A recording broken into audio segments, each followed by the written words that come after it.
मोठ्या आनंदानं कार घेतली. शोरूमच्या समोर कारची पूजा केली आणि कार पुढे नेताना चुकून ॲक्सिलेटरवर पाय पडला आणि काही क्षणातच हा आनंद भीषण अपघातात बदलला. सोलापूरच्या होडगी रोडवरील एका कार शोरूम समोर सोमवारी रात्री 8च्या सुमारास ही धक्कादायक घटना घडली. नवीन कार पुढे नेताना चालकाचं नियंत्रण सुटल्यानं कार थेट रस्त्यावरून जाणाऱ्या दुचाकीवर आदळली.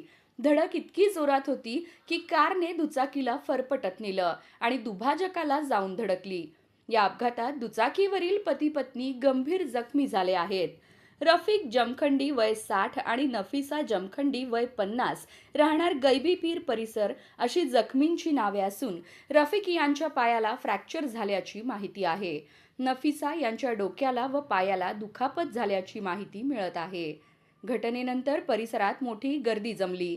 शोरूम कर्मचारी आणि नागरिकांनी तत्काळ मदत करत जखमींना जवळच्या खासगी रुग्णालयात दाखल केलं.